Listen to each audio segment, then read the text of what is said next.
Hello students, তোমরা যারা একাদশ শ্রেণীর প্রথম সেমিস্টারের ছাত্রছাত্রী আছো এবং তোমাদের শিক্ষাবিজ্ঞান সাবজেক্টটা রয়েছে, এখন তোমাদের এডুকেশন সাবজেক্টের ক্লাস রয়েছে। আজকের ক্লাসে আলোচনা করব তোমাদের যে ইউনিট 2 অর্থাৎ সাব ইউনিট সি থেকে। আজকের আলোচনার বিষয় হচ্ছে ডায়েট, অর্থাৎ ডায়েট মানে হচ্ছে district institute of education and training, অর্থাৎ জেলা স্তর। এর আগে যেটা আমি আলোচনা করেছিলাম অর্থাৎ শিক্ষার বিভিন্ন গাইডিং এজেন্সি, ভালো করে বিষয়টা বুঝবে। অর্থাৎ তোমাদের ইউনিট 2-এ যে সাব ইউনিট সিটা রয়েছে, এখানে তোমাদের শিক্ষার বিভিন্ন গাইডিং এজেন্সি সম্বন্ধে তোমাদেরকে জানতে হবে। এর আগে আমি যেটা নিয়ে আলোচনা করেছিলাম আমার প্লেলিস্টে, অর্থাৎ তোমরা গিয়ে দেখতে পাবে, সেখানে NCERT national educational and training সেটা যেটা আলোচনা করেছিলাম। আর আজকেরটা হচ্ছে district institute of educational and training, অর্থাৎ এর আগেরটা ছিল হচ্ছে জাতীয় স্তর ন্যাশনাল, আর এটা হচ্ছে ডিস্ট্রিক্ট মানে হচ্ছে জেলা স্তর, অর্থাৎ জেলা স্তরের প্রতিষ্ঠান। তাহলে তোমরা আজকের ক্লাসটা ভালো করে বুঝো এবং ভালো করে কনসেপ্টটাকে বোঝার চেষ্টা করো, এবং তোমরা ভিডিওটাকে ভালো করে প্রথম থেকে দেখতে থাকো, কারণ আজকের ভিডিওটা তোমাদের জন্য খুবই গুরুত্বপূর্ণ। এবং তোমাদের এই যে ক্লাসটা তোমরা দেখলে তোমাদের কিন্তু অনেক কনসেপ্ট তোমাদের ক্লিয়ার হয়ে যাবে। তাহলে চলো তোমরা দেখে নাও। আমি তোমাদেরকে প্রথমে দেখো শিক্ষার বিভিন্ন গাইডেন্সি টোটাল হচ্ছে 6টা। NCERT, SCERT, তারপর হচ্ছে SCERT, NCERT, diet, UGC, university grand commission, UNESCO, এরকম টোটাল 6টা সংস্থা রয়েছে। তার মধ্যে আজকের সংস্থাটা হচ্ছে ডায়েট, যার সম্পূর্ণ নাম হচ্ছে district institute of education and training. এর প্রচলিত নাম অর্থাৎ সংক্ষেপে যেকে বলা হয় ডায়েট। সংক্ষেপে কি বলা হয়? সংক্ষেপে ডায়েট বলা হয়।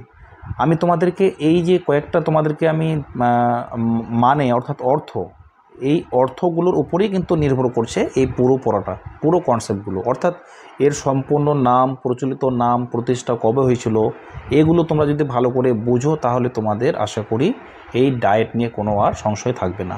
তাহলে এবার যদি বলি যে ডায়েট অর্থাৎ এই যে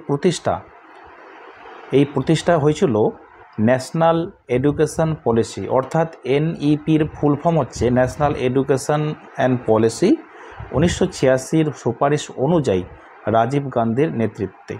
অর্থাৎ এই NEP প্রতিষ্ঠা হয়েছিল কার নেতৃত্বে? তাহলে কি হবে? রাজীব গান্ধীর নেতৃত্বে। যদি বলা হয় কবে প্রতিষ্ঠা হয়েছিল, 1986 সালে প্রতিষ্ঠা হয়েছিল NEP। এরপরে জানতে হবে প্রধান উদ্দেশ্য, অর্থাৎ ডায়েটের প্রধান উদ্দেশ্য হলো প্রাথমিক শিক্ষাক্ষেত্র শিক্ষকদেরকে চাকরি দেওয়া, অর্থাৎ প্রাথমিক শিক্ষা স্তর থেকে চাকরি দেওয়া। একটা হচ্ছে প্রাক চাকুরিকালীন, আরেকটা হচ্ছে চাকুরিকালীন প্রশিক্ষণ এবং বয়স্ক শিক্ষার আয়োজন। অর্থাৎ একটা হচ্ছে চাকরি পাওয়ার আগে, আর একটা হচ্ছে ইন সার্ভিস, চাকরি পাওয়ার পরে প্রশিক্ষণ দেওয়া হয়ে থাকে। জেলা স্তরে দেখবে বিদ্যালয়গুলোতে যারা একটা হচ্ছে চাকরি পাওয়ার আগে, একটা হচ্ছে চাকরি পাওয়ার আগে কাদেরকে নিয়োগ করা হতো আগে, আজ থেকে মোটামুটি হচ্ছে এই সংস্থাটা এটা যেটা চালু হয়েছিল ন্যাশনাল এডুকেশন পলিসি চালু করেছিল জাতীয় স্তরে, একটা হচ্ছে প্যারা শিক্ষক, যেটা হচ্ছে তাদেরকে 8407 জনের মতো তাদেরকে নিয়োগ করা হয়েছিল। আর প্রাক চাকুরিকালীন অর্থাৎ চাকরি পাওয়ার আগে, আর একটা হচ্ছে চাকুরিকালীন প্রশিক্ষণ, মানে যারা চাকরি করছেন অলরেডি তাদেরকেও কিন্তু প্রশিক্ষণ দেওয়া হয়। কার মাধ্যমে? এটা হচ্ছে ডিস্ট্রিক্ট ইনস্টিটিউট, জেলা স্তরের মাধ্যমে। এরপর আরেকটা জিনিস জানার আছে, অর্থাৎ এই ডায়েটের হচ্ছে প্রধান সদস্য কে হবেন? প্রধান সদস্য হবেন অধ্যক্ষ, যার মিনিমাম 50% মার্কস থাকবে, মাস্টার ডিগ্রি অর্থাৎ অনলি এডুকেশন সাবজেক্টের উপরে যার 50% নম্বর থাকবে, তাকে হচ্ছে সদস্য করা হবে জেলা স্তরের জন্য, যার পার্সেন্টেজ হবে 50%। কিসের উপরে? মাস্টার ডিগ্রি অর্থাৎ MA ইন এডুকেশনের উপরে। তাহলে এবারে চলো তোমরা দেখে নাও, অর্থাৎ তোমাদেরকে আমি একটু পড়ে শোনাচ্ছি টেক্সট বই থেকে তোমাদেরকে দেখো ইউনিট 2 আমাদের আজকের ক্লাস জেলা স্তর ও প্রশিক্ষণ প্রতিষ্ঠান। স্বাধীনতার পর ভারতবর্ষে শিক্ষার গুরুত্বপূর্ণ দুটি দিক হলো, একটা হচ্ছে প্রারম্ভিক শিক্ষা, আরেকটা হচ্ছে সর্বজনীন করা অর্থাৎ বয়স্ক শিক্ষা। তাহলে তোমরা কি জানলে? স্বাধীনতার পর ভারতবর্ষে শিক্ষার গুরুত্বপূর্ণ দুটি দিক হলো, একটা হচ্ছে প্রারম্ভিক শিক্ষা আর একটা হচ্ছে বয়স্ক শিক্ষা। এরপর 1986 খ্রিস্টাব্দের জাতীয় শিক্ষানীতিতেও এই দুইটি বিষয়ের উপর গুরুত্ব দেওয়া হয়। জেলা স্তরে একটি সংগঠন তৈরি করার প্রস্তাব দেওয়া হয়। সেই উদ্দেশ্য অনুসারে জেলা স্তরে একটি করে প্রতিষ্ঠান স্থাপন করা যায়, যার নাম দেওয়া হয় district institute of education and training, যার সংক্ষেপে নাম হচ্ছে ডায়েট। অর্থাৎ একটা জেলা স্তরে সংগঠনের জন্য প্রস্তাব দেওয়া হবে, জেলা স্তরে প্রতিষ্ঠান স্থাপন করার জন্য। এরপরে দেখো কি বলা হচ্ছে, এই প্রতিষ্ঠানের প্রধান উদ্দেশ্য ছিল প্রারম্ভিক শিক্ষা ক্ষেত্র নিযুক্ত শিক্ষকদের নিয়োগের পূর্বে এবং কর্মরত অবস্থায়, যেটা একটু আগে বললাম, প্রি সার্ভিস চাকরি পাওয়ার আগে, আর একটা হচ্ছে ইন সার্ভিস চাকরি পাওয়ার পরে নিয়োগ করা হবে জেলা স্তরের জন্য। চতুর্থ, সমস্ত ঘটনা জানার পর এবং কোথায় কোথায় আর্থিক অপচয় করতে পারে তা জানার পর কেন্দ্রীয় ও রাজ্য সরকার এমনভাবে চিন্তাভাবনা করে পরিকল্পনা করবেন যাতে শিক্ষাক্ষেত্রে অর্থের অপচয় বন্ধ হয়ে যায়। অর্থাৎ যে জেলা স্তরের জন্য প্রশিক্ষণ দেওয়ার জন্য নিয়োগ করা হবে, অর্থাৎ চাকরি পাওয়ার আগে বা চাকরি পাওয়ার পরে যাদেরকে নিয়োগ করা হবে, এই নিয়োগের স্বচ্ছতা, অর্থাৎ এই রাজ্য সরকার এবং কেন্দ্রীয় সরকার যৌথভাবে তারা এমনভাবে চিন্তাভাবনা করবেন যেন অর্থের অপচয় বন্ধ হয়ে যায় এবং স্কুল বা কলেজে কোনো অপ্রয়োজনীয় কোনো যেন কর্তৃপক্ষ দায়িত্ব না নিয়ে থাকেন। এরপরে এভাবেই বস্তু সম্পদ ব্যবস্থাপনার মনে শিক্ষা জগতে একটা বিশাল অপচয় বন্ধ করা সম্ভব।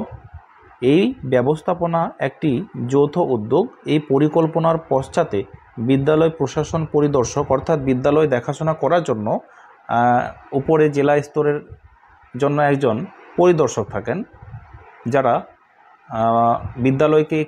বিদ্যালয়কে তারা পরিদর্শন করার জন্য দেখতে যায়, তাকে বলা হয় পরিদর্শক।